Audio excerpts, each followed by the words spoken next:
الحمدللہ الذی ہدانا الی الصراط المستقیم والصلاة والسلام علی من اختص بالخلق العظیم اما بعد فاعوذ باللہ من الشیطان اللعین الرجیم بسم اللہ الرحمن الرحیم إلا من تاب وآمن وعمل صالحا فأولئك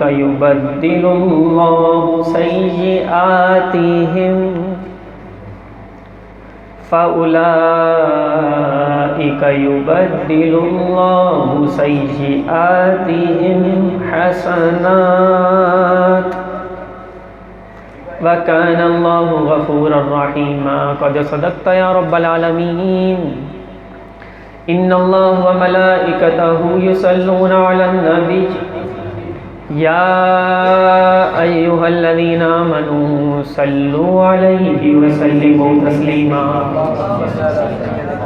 اللهم صل على سيدنا وسندنا وحبيبنا وطبيبنا وطبيب قلوبنا وأجسادنا وأرواحنا وتسكين قلوبنا وتطهير صدورنا وقرة عيوننا وتدريك بيوتنا آلانا وأولانا ومولانا محمد وعلى آلہ وصحبہ وازواجہ واولیاء امتہ وعلماء ملتہ الی آخر الآیہ۔ مجھے خطا کار سا انسان مدینے میں رہے، مجھے خطا کار سا انسان مدینے میں رہے اور بن کے سرکار کا مہمان مدینے میں رہے۔ مجھے خطا کار سا انسان مدینے میں رہے اور بن کے سرکار کا مہمان مدینے میں رہے۔ یوں ادا کرتے ہیں عشاق محبت کی نماز، یوں ادا کرتے ہیں عشاق محبت کی نماز، سجدہ کعبے میں ہو اور دھیان مدینے میں رہے۔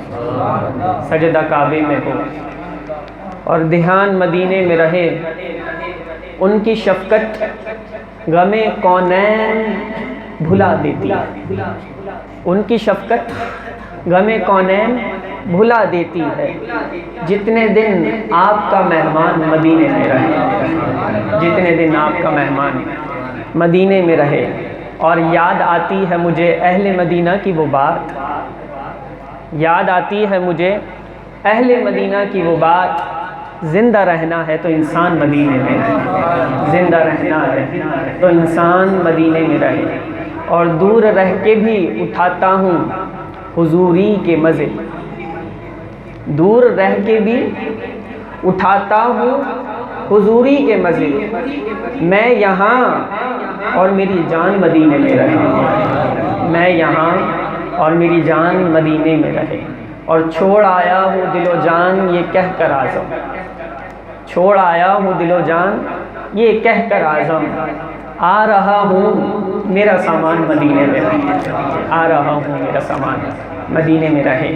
اللہ رب العزت کا بے پایا فضل ہے کہ خالق و مالک نے کو بالکل ختم کروا، کہ خالق و مالک نے اس پرفتن دور میں اپنے ذکر کے لیے ہمیں جمع فرمایا۔ پردہ نشین مائیں بہنیں، بچے، نوجوان، بزرگ، رشتہ دار، احباب سب موجود ہیں۔ اللہ تعالیٰ سے دعا ہے کہ اللہ تعالیٰ سب کی حاضری کو اپنی بارگاہ میں قبول فرمائے اور آپ کے آنے والے ہر قدم کے بدلے اللہ تعالیٰ ہر نیک اور جائز حاجت کو پورا فرمائے۔ یہ جملے، یہ دعائیں کوئی معمولی نہیں ہیں، یہ محفل اتنی برکت والی ہے کہ ان دعاؤں کو اللہ قبول بھی کر لیتا ہے۔ آپ اندازہ تو کریں یہ محفل اس وقت کیا منظر پیش کر رہی ہے کہ فتنہ پرور لوگ نہ جانے کس کس طرح سے ہماری نوجوان نسل کو بہکا رہے ہیں اور ورگلا رہے ہیں، اپنی طرف ٹریپ اور مائل کر رہے ہیں، کھینچ رہے ہیں، ان کا ذہن بگاڑنے کی کوشش کر رہے ہیں، ان کے دلوں سے عشق رسول کی شمع کو کھرچ کے نکالنے کی کوشش کر رہے ہیں، اور ایسے پرفتن دور میں بھی، بارش کے اس عالم میں بھی کوئی ایسے محفل سجا کے بیٹھ جائے، تو یہ تو نصیب والوں کا مقدر ہوتا ہے نا۔ آپ یہاں جس قدر زحمت سے پہنچے اور بیٹھے، مجھے لینے یہ نوجوان جس زحمت سے آئے، اور میں خود آفس سے گھر پہ جس زحمت سے ابھی پہنچا ہوں، کچھ لمحات کچھ گھنٹے پہلے میں بھی بارش میں تھا، روڈ پہ تھا، اس وقت اس محفل میں بیٹھا ہوا ہوں، تو مجھے ایک حدیث پاک یاد آئی، اور یہ وہ حدیث پاک ہے جو مجھے پنجاب میں بھی یاد آئی تھی کہ جب ہم پنجاب بیانات کے سلسلے میں گئے تھے۔ دیکھیں، ایک تو بات یہ ہے کہ میں نے اپنے ارادے ٹوٹنے سے اپنے رب کو پہچانا۔ یہ ایسی بات ہے کہ جب تک انسان پہ گزرتی نہیں ہے تو اسے سمجھ میں نہیں آتی، یار یہ بات کیا ہے، میں نے اپنے ارادے ٹوٹنے سے اپنے رب کو پہچانا۔ وہ ایسے ہے کہ انسان کی پلاننگ اور منصوبہ بندی کچھ اور ہوتی ہے اور رب کے ارادے کچھ اور ہوتے ہیں، تقدیر میں کچھ اور لکھا ہوتا ہے، پھر انسان اپنی پوری پراپر پرفیکٹ پلاننگ کر کے بیٹھا ہوتا ہے، لیکن معاملہ پھر بھی آگے پیچھے ہو جاتا ہے۔ وہ آگے پیچھے جو ہوا ہے وہ رب کی پلاننگ تھی، یہ تمہاری پلاننگ ہے، یہ تمہارے ارادے تھے، وہ رب کے ارادے ہیں۔ یہ تمہارے ارادے تھے علامہ صاحب کا بیان 9 بجے شروع ہونا چاہیے، وہ رب کا ارادہ تھا کہ علامہ صاحب کا بیان اب شروع ہونا ہے۔ یہ ارادے ٹوٹتے ہیں۔ پنجاب کے دورے پہ ہم تھے، یہ ہمارے عزیز دوست بیٹھے ہیں، یہ بھی ساتھ تھے، ہم وہاں پہنچے ہیں، پوری رات کا تھکن تھی، سفر تھا، جاگے ہوئے تھے۔ وہ گئے تو انہوں نے ایکسائٹمنٹ میں کچھ گفت و شنید کا دورانیہ اتنا لمبا کیا، ہمیں کیا آرام کا وقت بھی نہ مل سکا۔ انہوں نے کہا بس آپ ریڈی ہو جائیں، محفل میں روانہ ہونا ہے۔ پوری رات کا بندہ ایک اسپیکر، ایک اسکالر جسے بیان کرنا ہے، حاضر دماغ رہنا ہے، قرآن و حدیث ڈیلیور کرنا ہے، اس کو تو فریش ہونا چاہیے۔ وہ سونے کا ٹائم بھی نہ مل سکا، اور اتنے سے وقت میں انہوں نے کہا بس آپ ریڈی ہو جائیں، محفل میں لے کے چلنا۔ انہوں نے کہا 11 بجے، صبح کی محفل تھی، 11 بجے آپ کا بیان شروع ہوگا، 12 بجے آپ کا بیان اینڈ ہوگا، 12:30 بجے میں نے وائنڈ اپ کر دینا۔ یہ اضافی بات ہے، صرف برکت کے لیے میں عرض کر رہا ہوں، پھر اپنے موضوع کی طرف آتا ہوں۔ ہم نے کہا ٹھیک ہے، میزبان کا جو مان رکھا جاتا ہے، خیال رکھا جاتا ہے، بات کو مانا جاتا ہے۔ ہم ان کے ساتھ گئے بھی، وقت پہ پہنچ بھی گئے، شدید سردی کا عالم بھی تھا، بڑی زحمت ہوئی تھی، اور یہ زحمت کا لفظ میں بار بار اس لیے بول رہا ہوں آپ کو حدیث سنانی ہے، بڑی زحمت ہوئی تھی، اور اس مقام پہ بھی میں نے حدیث سنائی تھی۔ ہوا یہ کہ ہم پہنچے، پنڈال سجا ہوا، اسٹیج سجا ہوا، سارا انتظام پراپر تھا، ان ایکسپیکٹڈ لائٹ ہی چلی گئی۔ وہاں اس وقت میں لائٹ جاتی نہیں تھی، تو انہوں نے پلان بھی کچھ کیا نہیں تھا، اگرچہ جنریٹر موجود تھا، تو جنریٹر انہوں نے چلایا تو اس میں کوئی پرابلم آ گیا۔ بیان کتنے بجے شروع ہونا تھا؟ حاضر دماغ رہیں گے تو بات ہے۔ دوسری بات یہ ہے یار، اتنی ایفرٹ کر کے، اتنی بارش میں، اتنی محنت سے بیٹھے ہو، تو پھر ذوق سے کچھ سن کے جاؤ، کچھ سیکھ کے جاؤ، اور پھر جھوم جھوم کے جاؤ کہ اگر میں قرآن و حدیث کی محفل میں بیٹھا ہوں تو واقعی سینے میں کچھ محسوس کر رہا ہوں، قرآن و حدیث کا نور لے کے جا رہا ہوں۔ تو 11 بجے بیان شروع ہونا تھا، ایک بندے کی پلاننگ ہے، اس پلاننگ پہ ہم چل رہے ہیں، بندے کا جو ہے وہ اسٹرکچر ہے کہ بھائی اس پہ چلنا یہ ہے، اس سے ادھر ادھر نہیں ہونا، ٹھیک ہے 11 بجے بیان پہ ہم ریڈی، ہم بیٹھے ہوئے ہیں۔ اب وہ کہہ رہے ہیں بھائی نیچے ہم آپ کو تب بلائیں گے جب ہم نے کہنا ہے، اور ہم دیکھ لیں گے ماحول بن گیا تو آپ پھر بیان کرنے نیچے اتر جائیے گا۔ ہم اوپر بیٹھے ہوئے ہیں، وہ پتہ چلا ماحول کیا بننا ہے، وہ تو لائٹ ہی چلی گئی جنریٹر کے لیے، پھر ارجنٹ کسی کو بلایا، اس نے جنریٹر بنایا، ایسا پرابلم پیدا ہو گیا، کوئی پتہ نہیں کیا ہو گیا، پھر جنریٹر دوبارہ اسٹارٹ کرنے کی کوشش کی، اسٹارٹ ہو گیا تو لائٹ، بڑی لمبی ایک فہرست ہے۔ الغرض یہ کہ بیان اسٹارٹ ہوا 1:15 بجے۔ کب اسٹارٹ ہوا؟ اسٹارٹ کب ہونا تھا؟ محفل تو 1:15 پہ اینڈ ہونی تھی، 1:15 بجے بیان اسٹارٹ ہوا۔ تو جب میں بیان کرنے بیٹھا تو پھر میرے ذہن میں یہ بات آئی، میں نے اپنے ارادے ٹوٹنے سے اللہ کو پہچانا، کیونکہ وہ رب ہی ہے کہ جس کے ارادے جو ہوتے ہیں تو پھر وہ اسی وقت پہ مقرر ہوتے ہیں۔ یہ تو بندے ہیں، ان کے ارادے ٹوٹ جاتے ہیں، اور جب ٹوٹتے ہیں ارادے اور آگے پیچھے معاملہ ہوتا ہے پھر بندے کو پتہ بھی لگتا ہے میں بندہ ہی ہوں۔ اور دوسری بات یہ بھی کہ اس میں بہتری بھی ہوتی ہے، بہت بہتری ہوتی ہے۔ آپ کی بائک پنچر ہو گئی، این ممکن آپ کا آگے بہت بڑا ایکسیڈنٹ ہونے والا تھا، اللہ نے چھوٹی پہ آپ کو روک دیا، آپ یہاں رک گئے، اس میں بہتری ہو سکتی ہے۔ وہ بہتری ہماری آنکھوں سے اوجھل ہوتی ہے، وہ رب کی رحمت جانتی ہے کہ اس میں بہتری ہے۔ تو میں نے وہاں پہ وہ حدیث سنائی، یہاں پہ بھی حدیث سنانے لگا ہوں، اور حدیث ایسی ہے کہ آپ کا ایمان بھی تازہ ہو جائے گا، آپ کہیں گے واقعی ہم بیٹھے ہیں تو پھر کچھ بات ہے اس محفل میں۔ بات یہ ہے کہ ہزاروں کا مجمع ہوتا ہے، یہ نوجوان بھی محفلوں میں شرکت کرنے والے ہیں، ہزاروں کے مجمع والی بھی محفلیں ہوتی ہیں، بڑے پیمانے بھی ہوتے ہیں، بڑا ڈیکوریشن اور رینوویشن اور نہ جانے کیا کیا ہوتا ہے، بڑا اہتمام ہوتا ہے، وہ بھی محفلیں ہوتی ہیں، انہیں بھی بلایا جاتا ہے، سنایا جاتا ہے، سب کچھ کیا جاتا ہے، لیکن ان محفلوں کی برکتیں، نورانیت، عرفانیت اپنی جگہ، اس ایک کمرے کی محفل جو ابھی سجی ہوئی ہے اس کی برکت اپنی جگہ۔ اتنے وثوق، اتنے یقین سے میں کیسے کہہ رہا ہوں، حدیث پاک سنیے۔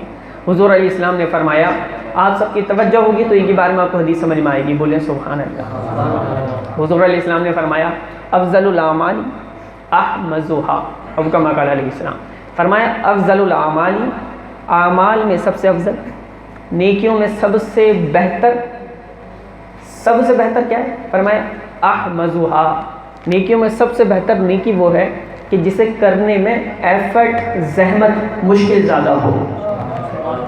یار محفلیں تو اور بھی سجتی ہیں، پیمانے بڑے بھی ہوتے ہیں، لیکن کیا ہے، ایک کال کی اسٹیج سج گیا، دوسری کال کی ساؤنڈ والا آ گیا، تیسری کال کی دریاں بھی بج گئیں، چوتھی کال پر علامہ صاحب بھی حاضر، ناظمہ بھی حاضر، نقیب بھی حاضر، محفل بہترین بڑے پیمانے پہ ہو گئی۔ لیکن یار یہ محفل کوئی عام محفل تو نہیں، اس میں تو بڑی ایفرٹ ہوئی ہے، بڑی زحمت ہوئی ہے، بڑی زحمت ہوئی ہے، ہر ایک بندے نے اپنے اپنے طور پہ زحمت کی ہے۔ اوپر پورا جو ہے نا سسٹم کرنے کے بعد اچانک کمرے میں اسے شفٹ کرنا، زحمت ہوئی ہے۔ علامہ صاحب کو وقت پہ پہنچنا تھا، انہیں بڑی رستے میں دشواری، وہ جو جانتے ہیں اور ان کا اللہ جانتا ہے، وہ کرتے ہوئے، پیش آتے ہوئے فوراً گھر پہ آنا اور صرف بیگ رکھ کے محفل کے لیے ریڈی ہو جانا، زحمت ہوئی ہے۔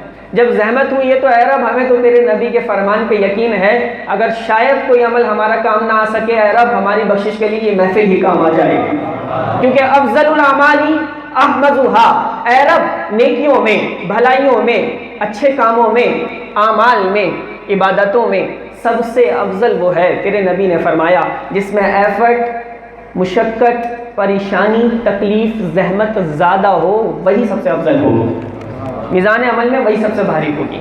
تو جنہوں نے محفل سجائی، جو محفل میں بیٹھے ہوئے ہیں، یہ ذہن میں رکھے بیٹھیں کہ اس محفل کی برکت ڈبل سے بھی زیادہ ہو گئی، کیونکہ اس میں زحمت بڑھ گئی، اور جس میں زحمت بڑھ گئی اللہ کے نزدیک وہ سب سے زیادہ افضل ہو گئی۔ آپ سمجھے کہ نہیں میری بات؟ بولیں سبحان اللہ۔ اللہ تعالیٰ نے ارشاد فرمایا، الا من تاب وآمن وعمل صالحا، فرمایا فاولئک یبدل اللہ سیئاتہم حسنات۔ اللہ تعالیٰ نے ارشاد فرمایا کہ جو لوگ توبہ کر لیں، کیا کر لیں؟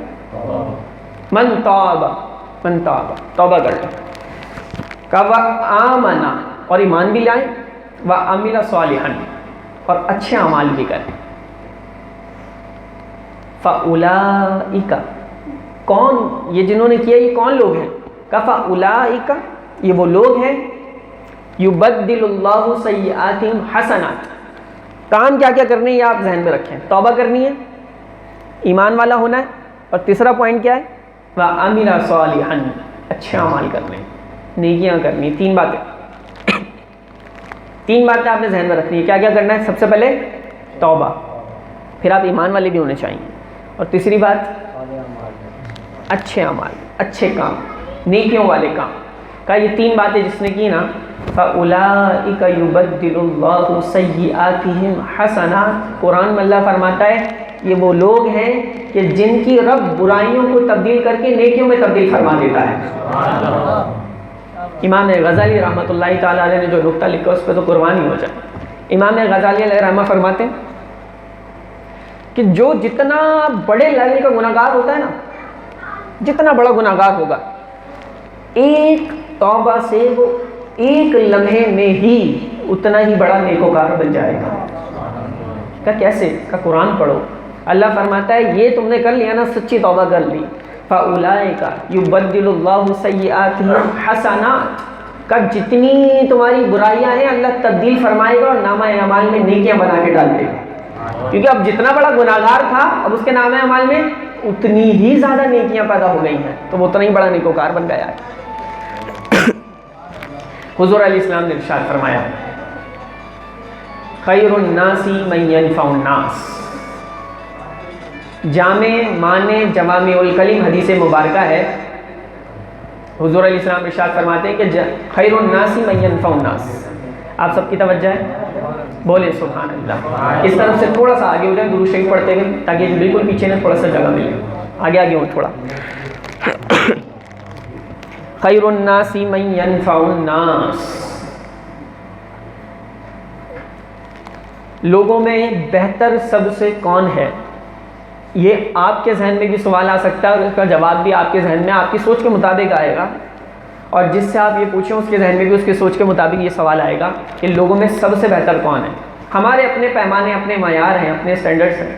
حضور علیہ السلام نے کیا ارشاد فرمایا سنیں۔ نبی علیہ السلام نے فرمایا خیر الناس من ینفع الناس، تم لوگوں میں سب سے بہتر وہ ہے جو دوسرے لوگوں کو فائدہ پہنچانے والا ہے۔ بینیفیشل پرسن بنے، دوسروں کو فائدہ پہنچائیں، فائدہ ہی فائدہ، لوگ آپ سے فائدہ پاتے جائیں۔ اب ان فائدہ پانے والوں کی فہرست میں سب سے زیادہ قریبی ترین حق آپ پہ کس کا ہوگا؟ رائٹس کس کے ہوں گے؟ آپ کے ریلیٹیوز، آپ کے بہن بھائی سگے، آپ کے رشتہ دار، ان کا سب سے پہلا حق ہے کہ وہ آپ سے کچھ فائدہ پا سکے۔ اب فائدے کئی طرح کے ہوتے ہیں، آپ کسی کا کوئی فزیکل کوئی کام کر دیں یہ بھی فائدہ ہے، آپ کسی کی کوئی رہنمائی کر دیں یہ بھی فائدہ ہے، فائدہ ہی فائدہ ہے۔ خیر الناس من ینفع الناس، اگر دین کی نظر میں، نبی علیہ السلام کی پاکیزہ نگاہوں میں نے اور آپ نے بہتر بننا ہے تو آج سے میں اور آپ یہ فارمولہ اپنائیں گے کہ خیر الناس من ینفع الناس، جو لوگوں کو فائدہ، زاویہ دوسرا بھی ہے، فائدہ پہنچانے والا فرمایا، یہ نہیں فرمایا لوگوں میں سب سے بہتر وہ ہے جو فائدے سمیٹنے والا ہے۔ زاویہ ڈائمنشن بدل گئی نا، ایک میں بندہ اپنی ذات سے فائدہ پہنچا رہا ہے، دوسرے میں اس کی ذہن میں صرف یہ لالچ اور خود غرضی بھر گئی کہ اسے دیکھنا ہے کہ میں نے کس کو کیسے استعمال کرنا ہے، کس سے کتنے فائدے حاصل کرنے۔ دونوں زاویہ الگ ہیں۔ حدیث میں یہ زاویہ قابل تحسین اور تعریف اور اپریشیٹ نہیں کیا گیا کہ تم کس سے کتنے فائدے لے سکتے ہو، نہیں، کہا تم اپنے لیے سوچو خیر الناس من ینفع الناس، میں لوگوں کو کیسے فائدہ پہنچا سکتا ہوں۔ اس سوچ کو ذہن میں بٹھائیں کہ لوگوں کے لیے ہم فائدے مند بن جائیں، کسی نہ کسی انداز سے ہم لوگوں کو فائدہ پہنچاتے ہوں۔ ایک حدیث پاک سنیے، بہت ہی کمال حدیث پاک ہے۔ یہ جو صلہ رحمی ہے نا، پہلے تو یہ بات سمجھیے، صلہ رحمی جو ہے نا، صلہ رحمی کیا ہوتی ہے؟ صلہ رحمی کا قرآن نے حکم دیا ہے ہمیں، صلہ رحمی ہے رشتہ داروں سے اچھا سلوک رکھنا، یہ ہے صلہ رحمی۔ آپ کا بیہیویئر بہت اچھا جس کے ساتھ ہونے چاہیے، وہ سب سے پہلی فہرست میں آپ کے رشتہ دار ہیں۔ دوستوں میں آپ کے گپے بھی لگیں، گیدرنگ میں آپ بیٹھیں تو آپ کی مسکراہٹیں ختم نہ ہوں، اور جب رشتہ داروں سے ملنا ہو تو پھر آپ کہیں میں تو اپنا امیج بناؤں گا اور اپنا ایگو دیکھو نیچے نہیں آنے دوں گا۔ اس کی مسکراہٹ بھی چہرے سے غائب ہے، اس کے کالر بھی تھوڑے کھڑے ہو گئے ہیں، اور اب اس کا جو کچھ انداز بدلا سا ہے۔ وہ بھائی پوچھا یہ انداز کیوں بدلا ہوا ہے؟ کچھ تو تبدیل ہے، کیا کرتے ہو ببوا، کچھ تو بات ہے، یہ کیا ہے انداز؟ تو بھائی وہ اکیلے میں بتاتا ہے، کہتا ہے یار بات کیوں ہے، تھوڑا بھرم رکھنا پڑتا ہے، تھوڑا پیار ہے، تھوڑا امیج کا معاملہ ہے، سمجھ رہے ہو؟ رشتہ داروں کو زیادہ فری نہیں کرنا چاہیے، ان کو زیادہ منہ نہیں لگانا چاہیے، یار میں ان کو اس قابل ہی نہیں سمجھتا۔ اللہ کے بندے تم ان سے اس قابل نہیں سمجھتے، دین نے، قرآن نے، حدیث نے، شریعت نے، تمہارے نبی کے فرمان نے رشتہ داروں کو اس قابل بنایا ہے کہ تم انہیں اس قابل سمجھو گے، بنایا ہے۔ کیوں؟ کیونکہ صلہ رحمی کرو گے تو تمہارا کیا فائدہ ہے؟ دین کا کوئی فائدہ ہے کہ تمہارا فائدہ؟ تمہارا اپنا ذاتی فائدہ ہے۔ کہا جو شخص صلہ رحمی کرتا ہے، یعنی رشتہ داروں سے اچھے سے پیش آتا ہے، ان کا خیال رکھتا ہے، اللہ تعالیٰ اس کے رزق میں اور اس کی عمر میں برکتیں پیدا فرما دیتا ہے۔ ہمارا ہی فائدہ ہے، ہمارا ہی فائدہ ہے، ٹوٹلی ہمارا فائدہ ہے، اخروی بھی فائدہ اور دنیاوی بھی فائدہ ہے۔ لیکن ہمارے نوجوانوں کے ذہن بدل گئے، اس لیے میں نے تھوڑا گھما کے سمجھانے کی کوشش کی ہے کہ رشتہ داروں سے نہیں بنتی، زمانے والوں سے بنتی ہے، نہیں بنتی تو پھپھا کے بیٹے سے نہیں بنتی، تایا کے بیٹے سے نہیں بنتی، خالہ کے بیٹے سے نہیں بنتی، بس ان سے نہیں بنتی۔ بھائی رشتہ داروں سے مل جل کے اتحاد، اتفاق، محبت اور الفت سے جتنا آپ رہیں گے، اللہ اتنی زندگی میں برکتیں پیدا فرما دے گا۔ ایک حدیث پاک سنیے، حضور علیہ السلام نے فرمایا، اللہ اکبر، بولے سبحان اللہ، اتنی کمال حدیث ہے نا یہ یاد رکھیے گا، یہ جو میں حدیث آپ کو سنانے لگا ہوں، دیکھیں ایک ہوتی ہے جنرل بات، بس کلمہ گو ہے آپ کا مسلمان بھائی، ٹھیک ہے، میرا آپ سے تقریباً جتنے افراد بیٹھے ہیں ان سے کوئی خونی رشتہ نہیں، کوئی رشتہ نہیں، سوائے ایک رشتے کے کہ ہم کلمہ گو مسلمان بھائی ہیں، ٹھیک ہے۔ ایک رشتہ تو یہ ہے، جتنے رشتے بڑھتے جاتے ہیں نا، شریعت اتنا ہی رتبہ ثواب بڑھاتی رہتی ہے۔ ایک بندہ آپ کا صرف مسلمان بھائی ہے، ایک بندہ آپ کے چاچی کا بیٹا ہے، آپ کا رشتہ دار ہے، دوسرا مسلمان بھی ہے رشتہ دار بھی ہے، اس سے بھی زیادہ مسلمان بھی ہے، آپ کا سگا بھائی بھی ہے، اس سے بھی زیادہ مسلمان بھی ہے، آپ کا سگے والد محترم بھی ہے. سمجھ رہے ہیں بات؟ تو جتنے رشتے بڑھتے جائیں گے اتنا ہی اس میں ثواب بھی بڑھتا جائے گا. اب سنیں حدیث پاک کی جنرل ہے حدیث پاک. اب اس کو آپ خود سوچیے گا کہ اگر یہ رشتہ دار کے ساتھ معاملہ ہو تو پھر اس میں اللہ کتنی برکتیں ڈال دیتا ہے. حدیث پاک سنیے. حضور علیہ السلام نے فرمایا کسی مسلمان کو کوئی ضرورت تھی، کوئی حاجت تھی، اس کی کوئی نیڈ تھی، اس نے دوسرے مسلمان سے کہہ دیا یار میری ضرورت ہے. اب یہ کامن سینس والی بات ہے لیکن پھر بھی میں اسے ہائی لائٹ کر رہا ہوں. وہ ضرورت جائز ہونی چاہیے. کوئی اس کو یہ نہ سمجھے کہ یار دوست نے کوئی ایسی چیز کہہ دی ہے یار اس چیز کی میرے نا تھوڑا معاملہ سیدھا کرنا ہے، یہ کروا دو، یہ معاملہ ہو جائے. تو وہ کہہ رہا ہے یار کیونکہ دوست نے کہا ہے اور میں نے تو مفتی صاحب سے حدیث بھی سنی تھی کہ کسی کے کام آ جاؤ تو اتنا بڑا ثواب ہے تو میں اس کے لیے یہ کر دوں گا. بات سمجھ رہے ہیں آپ؟ شریعت کے دائرے اور لمیٹیشن میں رہ کے ہوگا.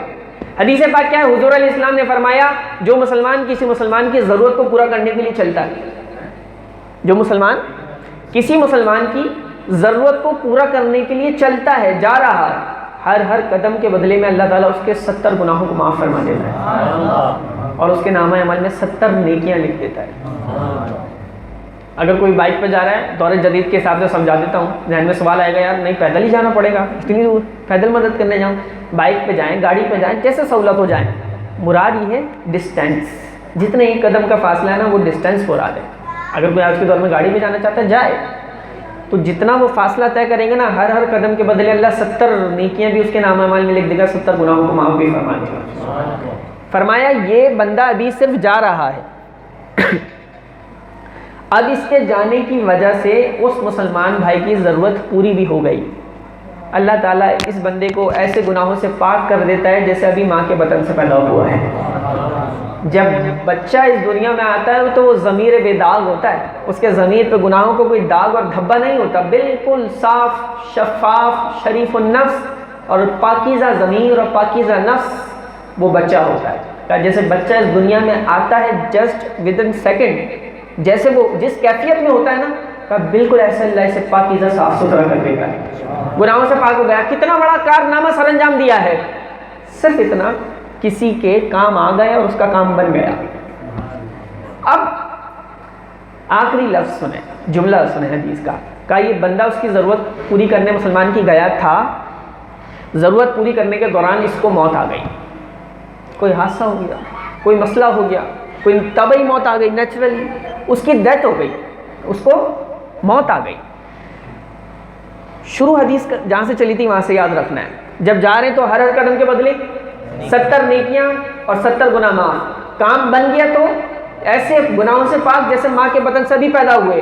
اور کہا اگر کام کرنے کے دوران ہی، اس کی ضرورت پوری کرنے کے دوران ہی، اس کی نیڈ پوری کرنے کے دوران ہی اس بندے کو موت آ گئی تو فرمایا اللہ بنا حساب و کتاب کے سے جنت میں داخل فرما دے گا. سب کھڑے ہوں گے، حساب و کتاب چل رہا ہوگا، میزان عمل لگا ہوگا، کوئی نفسی نفسی پکارتا ہوگا، کوئی اپنے پسینے میں ڈوبا ہوگا، سورج سوا نیزے پہ ہوگا. ایسے عالم میں صرف کسی مسلمان کی ضرورت پوری کرنے کے دوران اگر اسے موت آ گئی، فرمایا ایسے عالم میں بھی اللہ اسے بنا حساب و کتاب کے جنت میں داخل فرما. حساب و کتاب دوسروں کے لیے ہوں گے، تو میرے بندے کے کام آتے ہوئے اس دنیا سے آیا تھا، تیرا حساب ہی کوئی نہیں. یہ حدیث سنا رہا ہوں میں، حدیث عرض کر رہا ہوں. تو یہ ہے حدیث پاک. ہم اپنے رشتہ داروں کے وقت پہ برے وقت پہ کھڑے ہو جائیں، کندھے سے کندھا ملا کے اور کام آ جائیں، اور یہ حدیث ذہن میں ہونی چاہیے. تو پھر دیکھیں کتنا اجر آئے گا. ہمارا پرابلم یہ ہے ہم دین سے اتنا دور ہیں، ہمیں پتہ ہی نہیں ہوتا یہ برکتیں کتنی ہیں. اس میں برکتیں کتنی اللہ نے رکھی ہیں کہ کسی کا کام آ جانا اور وہ کام بھی ایسے آنا کہ پھر وہ رشتہ دار ہو. اللہ پھر اس میں برکتیں کیسے ڈالتا ہے. حضرت موسیٰ علیہ السلام انطاکیہ سے شام کی طرف سفر کر رہے تھے نا، تو چلتے چلتے چلتے حضرت موسیٰ علیہ السلام تھک گئے.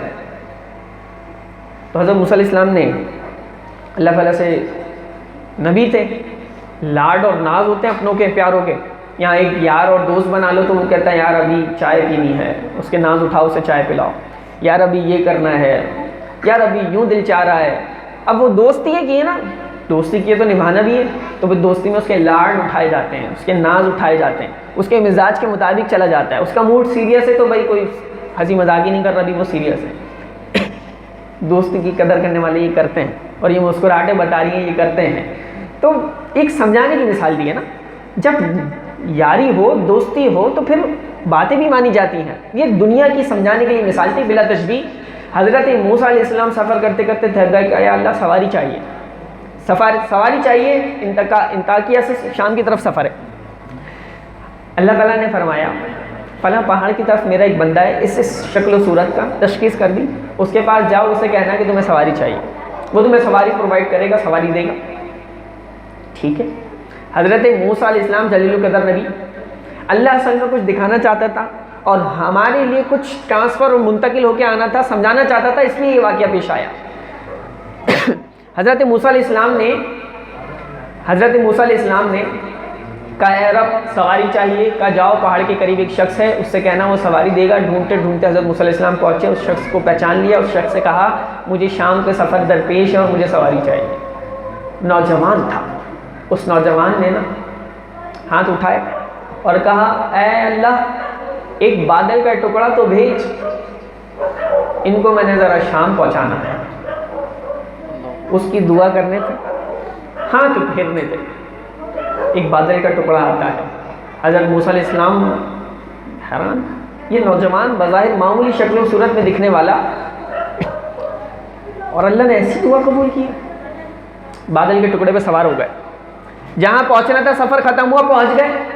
پہنچنے کے بعد حضرت موسیٰ علیہ السلام نے دعا کی اے اللہ، کلیم اللہ تھے نا، جبھی تو بار بار کلام کر رہے تھے. لقب ہی کلیم اللہ، اللہ سے کلام کرنے والا، اتنا بڑا اعزاز ان کے مقدر میں. اللہ سے کلام کیا اور کہنے لگے اے میرے رب، اس کی کون سی ایسی نیکی تجھے پسند آ گئی کہ تو نے اس کی دعا میں ایسی تاثیر پیدا کر دی ہے کہ اس کی ایک دعا پہ تو نے بادل کا ٹکڑا زمین پہ اتار دیا. سننے والی باتیں دل کے کانوں سے. اللہ نے فرمایا اے موسیٰ، اس کی ماں کا آخری وقت تھا اور آخری وقت میں اس کی ماں کو کسی چیز کی ضرورت پڑ گئی اور اس نے اپنی ماں کے آخری وقت میں اس ضرورت کو فوراً پورا کر دیا. تو اس کی ماں نے ہاتھ اٹھا کے کہا اے میرے اللہ، جیسے میرے اس بیٹے نے میری ضرورت کو فوراً پورا کیا ہے، تو نے بھی اس کی ہر دعا کو فوراً قبول کرنا ہے، فوراً قبول کرنا ہے.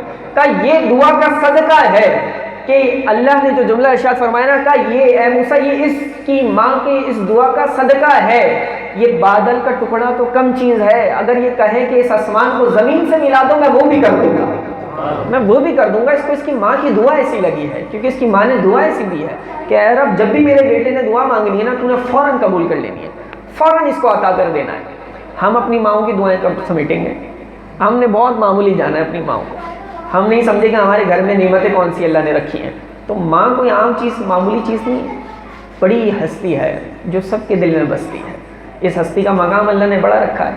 تو جن کی مائیں حیات ہیں نا، انہیں ضرورت اس امر کی ہے کہ ان کی زندگی میں ہی قدر کریں اور ان کی دعاؤں کو سمیٹ لیں. جب دعاؤں کو سمیٹیں گے نا، پھر کسی سے آپ شکوہ نہیں کرتے دیکھیں گے یار کاروبار نہیں بن رہا، یار جاب کے مسئلے حل نہیں ہو رہے، یار ذہنی سکون نہیں ہے، دلی سکون نہیں ہے. یہ سارے شکوے بھائی کیوں ہو رہے ہیں؟ آپ نے اپنے گھر پر اپنی ماں کو کتنا راضی رکھا. حضور علیہ السلام تو فرماتے ہیں تو مسکرا کے دیکھو، پیار سے دیکھو، ایک حج کا ثواب ہے. نہیں صرف حج نہیں، کا مقبول حج کا ثواب ہے.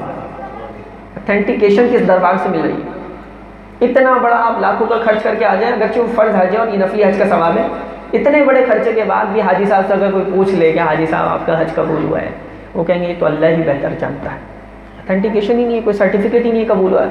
لیکن یہ وہ حج کا ثواب ہے کہ حضور نے فرمایا مقبول، قبول شدہ مقبول حج کا ثواب ہے. ایک بار اپنے ماں باپ کو پیار کی نگاہ سے دیکھو. صحابی رسول کے سوال پہ قربان جائیں.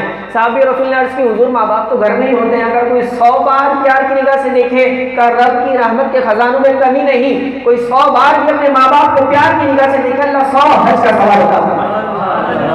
100 حج کا دیکھے تو صحیح نا.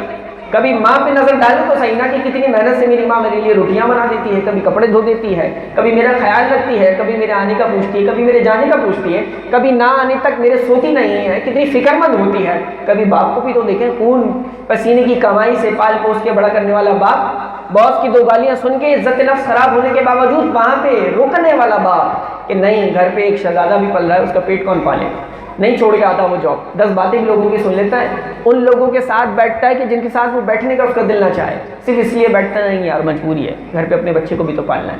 وہ محنت کرنے والا باپ اس کو پیار کی نگاہ سے انسان دیکھے تو صحیح نا، جب دیکھے تو پھر رب کیسے نوازے گا؟ مقبول نفلی حج کا ثواب۔ بولے سبحان اللہ۔ یہ بہت معمولی باتیں لگتی ہیں سننے میں، اس کو اپنی زندگی میں، عملی زندگی میں اپنانے کی کوشش کریں کہ یار آج کے بعد جب ہم یہاں سے جائیں نا تو ذرا ماں باپ پہ نظر پڑتی ہے نا، اور گھر میں ہی ہوتے ہیں۔ صحابی رسول نے عرض کر دی حضور وہ تو گھر میں ہی ہوتے ہیں، یعنی کتنی عام سی بات ہے نا، کب بھلے گھر میں ہوتے ہیں، تم 100 بار بھی دیکھو، ہر بار بھی دیکھو، جتنی بار بھی دیکھو، ہر بار اللہ تمہیں مقبول حج کا ثواب عطا فرمائے۔ بس یہ ذہن بنائیں آج سے۔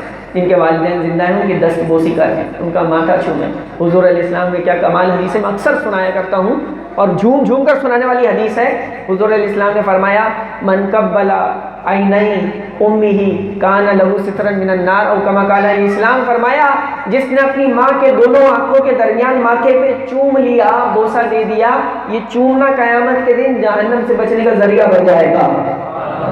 نماز روزے پتہ نہیں کتنے آپ کے پاس ہوں، میرے پاس ہوں نہیں پتہ، لیکن اگر دن رات ماں کے ماتھے کو چوم کے دعائیں لے لیں تو یہ جہنم سے بچنے کا اللہ ذریعہ بنا دے گا۔ یہ موضوع پورا ایک طویل موضوع ہے، اگر ماں باپ کی عظمت پہ بات کرنے کے لیے جائیں۔ میں صرف ایک اشارہ دے رہا تھا اصلاح کے لیے، تاکہ ہمارے نوجوان، ہماری یوتھ، ہماری مائیں بہنیں اس چیز کو سمجھیں، اور ہماری نوجوان نسل اور یہ بچے جب بڑے ہوں تو پھر انہیں پتہ ہو کہ ان کے گھر میں کتنے مقدس رشتے رہتے ہیں کہ جن کی دعاؤں میں ساری مشکلوں کا حل موجود ہے۔ کیوں؟ کیونکہ حضور علیہ السلام نے فرمایا دعاء الوالدین علی الولد لا یرد، او کما قال علیہ السلام، فرمایا یہ والدین وہ ہستی ہیں کہ یہ جب اپنے بچے کے لیے دعائیں کرتے ہیں نا، یہ ہاتھ بعد میں پھیرتے ہیں، رب ان کی دعاؤں پہلے قبول کر لیتا ہے۔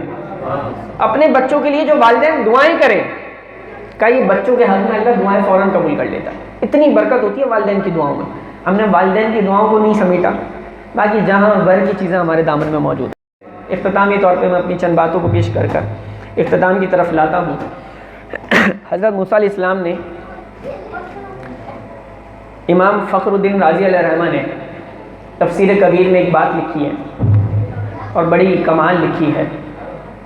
امام فخر الدین رازی علیہ الرحمہ، آپ سب کی توجہ ہے، بولے سبحان اللہ، ذرا جاگ کر بولے سبحان اللہ، تھوڑا جھوم کے بولے سبحان اللہ، تھوڑا آہستہ بولے سبحان اللہ، جس کی توجہ نہیں وہ بھی بولے سبحان اللہ، جس کی توجہ ہے وہ سب بولے سبحان اللہ۔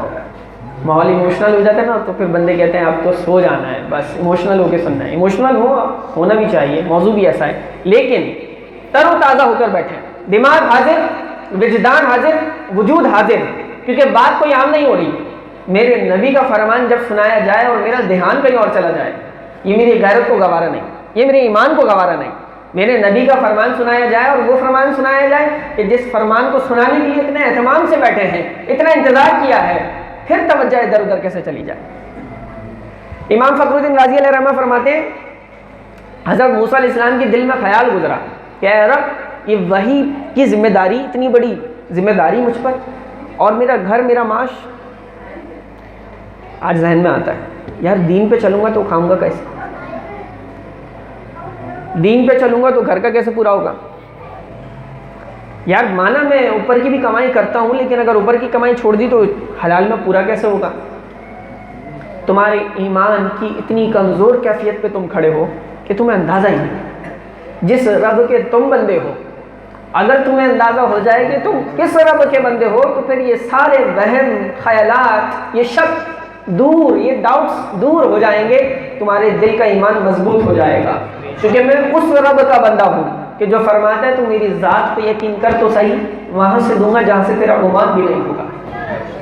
یقین تو کر، ٹھوکر مار اس دنیا کو، اس حرام کو، اس سود کو، اس بلیک منی کو، اس اوپر کی کمائی کو ٹھوکر مار ایک لمحے میں، اور مضبوطی سے جم جا کہ میں نے اپنے رب کی ذات پہ یقین کیا، پھر دیکھ رب تجھے کیسا عطا کرے گا۔ حضرت موسیٰ علیہ السلام کے دل میں خیال گزرا، اے رب، یہ وحی کی ذمہ داری اور میرا گھر، میرا معاش کیسے چلے گا، خیال گزرا۔ اللہ نے فرمایا اے موسیٰ، اللہ نے فرمایا اے موسیٰ، یہ بڑی چٹان ہے نا۔ حضرت موسیٰ علیہ السلام کے پاس، آپ لوگ نے سنا ہوگا بچپن سے، عصا ہوتا تھا، عصا، لاٹھی۔ حضرت موسیٰ علیہ السلام سے اللہ نے فرمایا اے موسیٰ، یہ جو چٹان ہے نا، اس پہ تم اپنا عصا مارو، لاٹھی مارو۔ عصا مار دیا، چٹان چٹک گئی۔ کہا اے موسیٰ پھر مارو، پھر ماری، پھر چٹک گئی، کہا پھر مارو، پھر چٹک، 3 بار مارو۔ جب تیسری بار چٹان چٹکی ہے نا، اور وہ چٹان چٹکتی ہے اور جب وہ شک ہوتی ہے، کھلتی ہے، تو حضرت موسیٰ علیہ السلام غور سے دیکھتے ہیں کہ اس میں بالکل چھوٹا سا ایک سبز رنگ کا کیڑا، سبز رنگ کا جانور کیڑا ہوتا ہے۔ قریب ہو کر دیکھتے ہیں تو اس کے منہ میں اس کا رزق ہوتا ہے، وہ کچھ کھا رہا ہے۔ پتھر کے کھول، چٹان کے کھول میں بند چٹان، اس میں بند چٹان، اس کے اندر ایک کیڑا ہے، اس کے منہ میں بھی اللہ نے اس کا رزق رکھا ہوا ہے۔ اور حضرت موسیٰ علیہ السلام نے اپنی سماعت نبوی سے سنا تو کان لگا کے سنا، وہ کیڑا جھوم جھوم کے کہہ رہا تھا سبحان من یرانی ویسمع کلامی ویعرف مکانی ویذکرنی ولا ینسانی۔ کیا کلام ہے کیڑے کا بھی! کیڑا جھوم جھوم کے کہہ رہا تھا سبحان من یرانی، پاک ہے میرا وہ رب جو مجھے دیکھتا ہے، ویسمع کلامی، پاک ہے وہ ذات جو میری بات کو سنتا ہے، وَيَعْرِفُ مَكَانِي، میرا رب وہ پاک ہے جو میرے رہنے کی جگہ کو بھی جانتا ہے، میرا رب وہ پاک ہے کہ وَيَذْكُرُنِي وَلَا يَنْسَانِي، جو مجھے یاد رکھتا ہے، بھولتا نہیں ہے۔ اے موسیٰ اس کیڑے کا یقین دیکھ، تیرے ذہن میں خیال گزرا کہ گھر کا کیسے پورا ہوگا اور وہی کی ذمہ داری۔ اے میرے نبی کے امتیوں، تمہارے ذہنوں میں خیال گزرتا ہے، تمہارے دلوں میں خیال گزرتا ہے، تمہارے افکار میں گردش کرتے ہیں یہ خیالات، یار یہ اوپر کی کمائی، یہ بلیک منی، یہ حرام، یہ سود، یہ سارے بڑے مشکل کر دیا ہے دین کو، یہ جھنجھٹ عجیب ہے۔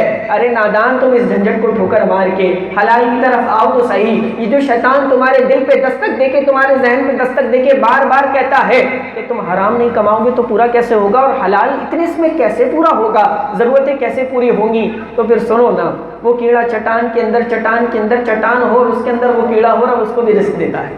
تم تو پھر حضور کے امتی ہو، تم تو پھر حضور کے امتی ہو، تم رب سے مانگو تو پھر رب کیسے نوازے گا؟ بس شرط یہ کہ بندے کا ایمان اس لیول کا مضبوط ہو جائے کہ اے رب میں کسی اور کا بندہ نہیں، اے رب میں تو تیرا بندہ ہوں۔ کس کا بندہ ہوں؟ باتیں اور بھی تھیں، میں ایک آخری بات کرتا ہوں، اختتام کی طرف لے آتے ہیں، اور جیسا کہ مجھے موضوع کے حساب سے بھی کہا گیا تھا رشتہ داروں کے حوالے سے، میں وہ اسی طرف آ رہا ہوں، وہ بھی سنیے گا۔ حضور علیہ السلام کی مجلس محفل سجی ہوئی تھی، اور محفل کے دوران ہی نا صحابہ کرام بیٹھے ہوئے تھے، اور حضور علیہ السلام نے فرمایا ابھی جو وہ شخص آ رہا ہے وہ جنتی ہے۔ کون ہے؟ بولیں سبحان اللہ۔ کون ہے؟ صحابہ کی مجلس سجی ہے، اور نبی علیہ السلام جن کے دعاؤں سے رب جنت دیتا ہو نا، وہی فرمانے جنتی آ رہا ہے، کسی کو دیکھنا ہے تو اس کو دیکھ لینا۔ صحابہ کی نظریں جمی ہوئی ہیں۔ اس کو تھوڑا سا اگر سمجھنے کی کوشش کریں نا، آپ سب بیٹھے ہوئے ہیں، آپ کے ذہن میں ایک امیج ہے کہ ابھی مفتی صاحب بیان کر رہے ہیں، آپ بڑے احترام، بڑی رسپیکٹ، بڑی توجہ سے سن رہے ہیں، لیکن یکدم میں کہوں ابھی وہ جو آ رہے ہیں نا وہ میرے سے بھی بہت بڑے مفتی صاحب ہیں، بات کو سمجھیے گا، ان کا علم بڑا مضبوط ہے، جنہیں دیکھنا انہیں دیکھ لینا، آپ سب کی نظریں جائیں گی ان کی طرف، کون آنے والا ہے، جن کی تعریف بھی شیخ صاحب کریں، مفتی صاحب کریں، وہ کون شخصیت ہوگی؟ آپ امیجن کریں حضور علیہ السلام کی مجلس سجی ہو اور نبی علیہ السلام اپنے مبارک لبوں سے فرمائیں جو آ رہا ہے جنتی ہے۔ صحابہ کی نگاہیں اٹھی ہیں کہ اب آ کون رہا ہے؟ دیکھا تو ایک صحابی رسول آئے، سادگی میں سادہ لباس، وضو کا پانی ٹپک رہا، نالین بغل میں دبائے ہوئے تشریف لائے اور مجلس میں بیٹھ گئے، محفل میں بیٹھ گئے۔ صحابہ کرام نے دیکھ لیا کیا شان ہے یار۔ دوسرا دن محفل سجی ہوئی ہے، حضور علیہ السلام نے فرمایا جو آ رہا ہے جنتی دیکھ لینا۔ صحابہ دیکھنے لگے آج تو کوئی اور ہوگا، آج بھی وہی صحابی رسول ہے۔ تیسرا دن محفل سجی ہوئی ہے، صحابی رسول آ رہے ہیں، حضور علیہ السلام نے فرمایا ابھی جو دیوار کے پیچھے سے آ رہا ہے دیکھ لینا جنتی ہے۔ صحابہ نے نگاہیں جمائی ہوئی تھی، دیکھا تو کوئی اور نہیں، وہی صحابی رسول تھے۔ کیا مقام ہوگا 3 دن لگاتار جنتی ہونے کی خوشخبری بشارت جس صحابی رسول کو مل رہی ہے، کیا مقام ہوگا۔ ایک صحابی رسول نا بہت زیادہ عبادت گزار تھے، تہجد وہ پڑھتے، سپارہ قرآن مجید وہ پڑھتے، تلاوت وہ کرتے، عبادت وہ کرتے، مشاہدات، مجاہدات، ریاضت سب کچھ کرتے۔ ان کے دل میں آیا یار میں اتنا سب کچھ کرتا ہوں، ان کا کون سا عمل ہے کہ جن کی وجہ سے حضور 3 دن لگاتار بنا ان کے منہ کے سامنے نہیں، بنا ان کی آمد کے، آمد سے پہلے انہیں جنت کی بشارت دے رہے ہیں. صحابی رسول گئے اور جا کے کہا کہ میں آپ کے گھر مہمان بننا چاہتا ہوں. آپ کو بات سمجھ میں آ رہی؟ جنہیں جنت کی بشارت دی گئی انہیں پتہ ہے کہ مجھے جنت کی بشارت دی گئی؟ نہیں پتہ. اب یہ جو عبادتیں زیادہ کرتے تھے نا، یہ ان کے پاس گئے اور جا کے کہا کہ میں آپ کے گھر مہمان بننا چاہتا ہوں. ہم موسٹ ویلکم، بنیے مہمان. وہ دور کچھ اور تھے نا کہ جب مہمانوں کو ویلکم کیا جاتا تھا. آج کا دور کچھ اور ہے. آج سگے رشتہ دار بھی آ جائیں تو پھر معاملہ گڑبڑ ہو جاتا ہے، تیوریاں چڑھ جاتی ہیں کہ یار یہ کھلانا بھی پڑے گا، ان کو پلانا بھی پڑے گا، بٹھانا بھی پڑے گا. او ہو یہ تو بڑا مسئلہ ہو گیا ہے. یہ ہمارا ہے تلخ حقیقت ہے. اب وہ ایک 99% کھڑے ہو کے کہتا ہے کہ مجھے آپ کا مہمان بننا ہے. ٹھیک ہے، صحابی رسول نے مہمان بنا لیا. وہ کہتے ہیں میں تہجد پڑھتا تھا لیکن اس دن میں نے اپنی تہجد اسکپ کر دی کیونکہ مجھے کچھ دیکھنا تھا. تو میں نے اپنی عشاء کی نماز پڑھی اور عشاء کی نماز پڑھ کے میں نے چادر لی اور میں سونے جیسا ہو گیا. سویا نہیں، سونے جیسا ہو گیا. میں نے چادر لی اور میں چادر سے ہلکے سے جھانک کے دیکھنے لگا یہ کون سی عبادت کریں گے، میں دیکھوں گا. وہ عشاء پڑھ کے آئے، انہوں نے چادر لی، سنت کے مطابق وہ بھی سو گئے. کہا اب جاگیں. میں نے اپنی تہجد بھی اسکپ کر دی ان کے لیے کہ آج میں تہجد نہیں پڑھوں، ان کو دیکھوں عبادت. پوری رات گزر گئی. وہ صحابی رسول فجر میں اٹھے اور نماز پڑھی. تیسرا دن، مختصر کر رہا ہوں، تیسرے دن صحابی رسول نے کہا بات یہ ہے کہ آپ نے، میں نے وہ کوئی خاص بات نہیں دیکھی کہ جس کی وجہ سے حضور نے آپ کو جو بشارت دی ہے. جو آپ کرتے ہیں وہ تو سب صحابہ کرتے ہیں، لیکن آپ کے لیے اتنا اسپیشل پروٹوکول، اتنی اچھی، اتنی خوشخبری، بشارت کیسے؟ وہ دیکھنے کے لیے تو 3 دن رکا تھا، مجھے تو کچھ نظر ہی نہیں آیا خاص. سب صحابہ یہی عبادتیں کرتے جو آپ کرتے ہیں. انہوں نے کہا کس بشارت کا ذکر کر رہے ہو ذرا بتاؤ تو صحیح. کہا یاد کریں وہ مجلس سجی ہوئی تھی اور آپ آئے تھے، وضو کا پانی ٹپک رہا تھا، نالین سلیپرز آپ کے بغل میں دبے ہوئے، ساتھ بھی صاحب نشست میں آ کے بیٹھے تھے. کہاں؟ کہا آپ کے آنے سے پہلے ہی آمنہ کے لال نے فرمایا تھا آنے والا جنتی ہے. اور ایک دن نہیں 3 دن لگاتار فرمایا. جب یہ سنا نا تو ان کی بھی کیفیت بن گئی.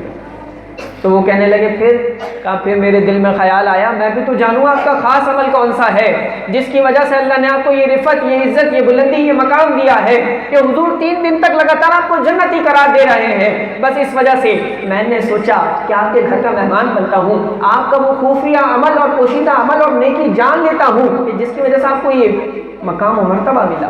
جب یہ سنا نا کہا میرے پاس تو کوئی خاص عمل نہیں، بس یہی ہے جو تمہارے سامنے ہے. کہنے لگے اگر یہی ہے تو پھر مجھے کچھ خاص نظر نہیں آیا.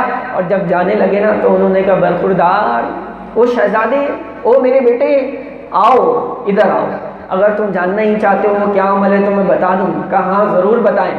کہا تو پھر سنو، اور اشارہ کر کے بتایا. کہا پھر سنو، میں نے اپنے اس دل میں کبھی کسی کے لیے برائی کو نہیں رکھا.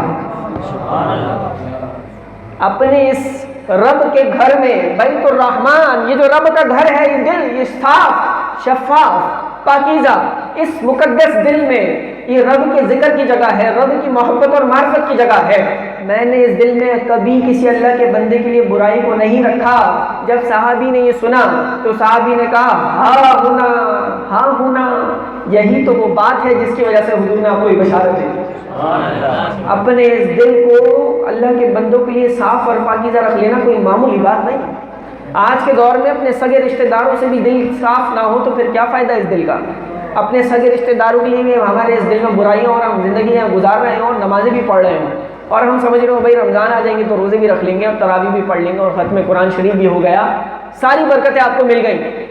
اس برکت کا کیا ہوگا کہ جب یہ کالا ہے، اس میں حسد، بغض، کینہ بھرا ہوا ہے اور اس میں انسان کی ایک کیفیت چل رہی ہے کہ وہ اپنا دل صاف ہی نہیں سمجھتا، کسی کے لیے رکھتا ہی نہیں ہے دل صاف. تو پھر بھلا کیسے انسان کی زندگی میں برکتیں پیدا ہوں گی؟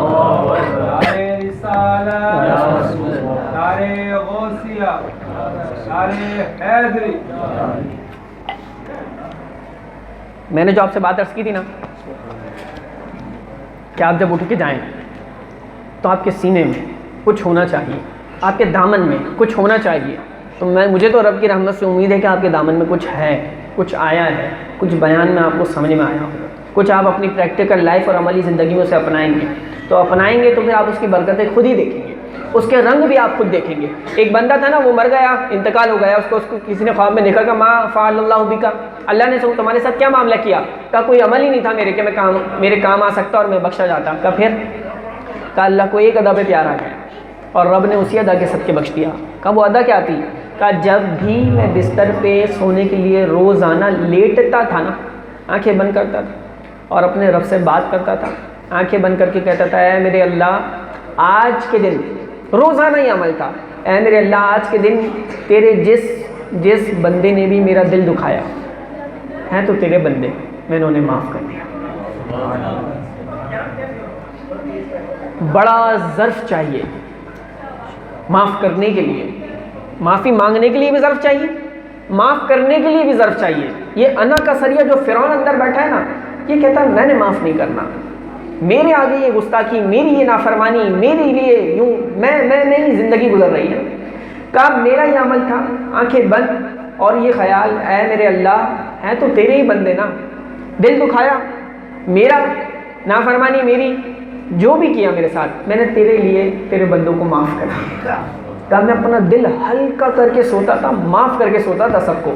اللہ نے فرمایا تو میرے بندہ ہو کے بندوں کو معاف کرتا تھا، میں تو پھر رب ہونا چاہتا، میں نے بھی تجھے معاف کیا. معمولی بات نہیں ہے. لوگوں کو معاف کرنا سیکھیں، بڑھ کے سینے سے لگانا سیکھیں.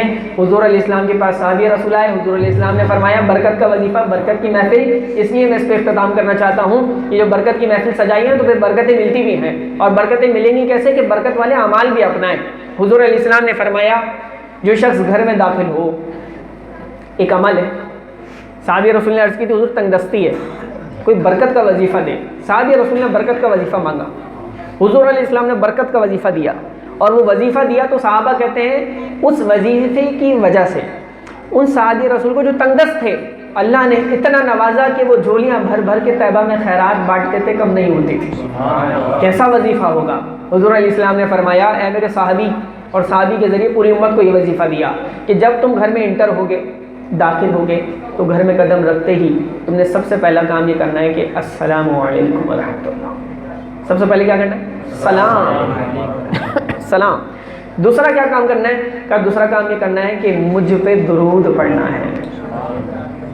پہلے کام کے ساتھ ایک اور شرط بھی ہے، کہا سلام کرنا ہے، بھلے گھر میں کوئی ہو نہ ہو، تم نے بلند آواز سے سلام کر دینا. سلام کرتے درود پڑھ دینا. کیا درود ابراہیمی؟ طویل درود شریف پڑھنا لازمی کا نہیں، مختصر ہی پڑھ لو، درود شریف پڑھو. مثال کے طور پہ السلام علیکم ورحمۃ اللہ صلی اللہ علیہ وآلہ وسلم، درود شریف پڑھو. تیسرا عمل حضور علیہ السلام نے فرمایا، تیسرا عمل یہ ہے کہ تم نے سورہ اخلاص پڑھنی ہے. قل هو اللہ احد اللہ الصمد لم یلد ولم یولد ولم یکن لہ کفوا احد. کا یہ سورہ اخلاص پڑھے گا. یہ تین کام جس نے کیے، گھر میں داخل ہوا، سب سے پہلے سلام کیا، پھر درود پڑھا، پھر سورہ اخلاص پڑھی، تو برکتوں سے اللہ تعالیٰ اس کے دامن کو مالا مال فرما دے گا. اور صحابی نے کیسی برکتیں پائی ہیں آپ نے سن لیا کہ اللہ نے اتنا نوازا، جو خود تنگ دست تھے، مقروض تھے، قرضے نہیں اتر رہے تھے، اللہ نے اتنا نوازا کہ خیرات بانٹتے تھے، خیرات ختم نہیں ہو رہی تھی. اپنی زندگی میں اس برکت والے وظیفے کو اپنا لیں تو اللہ تعالیٰ یقینی طور پہ اور حقیقی طور پہ ہمیں برکت عطا فرمائے گا. اور اس محفل کے صدقے جس بامقصد محفل ہے اور مقصد کے لیے محفل سجائی گئی ہے، انشاءاللہ وہ ضرورت اور حاجت بھی اللہ پوری فرمائے گا. انشاءاللہ دعاؤں میں بھی ہم ان مقاصد کو شامل کریں گے. اللہ تعالیٰ یہ سجانا، بٹھانا، سننا، سنانا، آنا، جانا، چہل پہل کرنا، ذمہ داریوں کے لیے اٹھ کے جانا، سب اپنی بارگاہ میں قبول فرمائے. وآخر دعوانا الحمدللہ رب العالمین.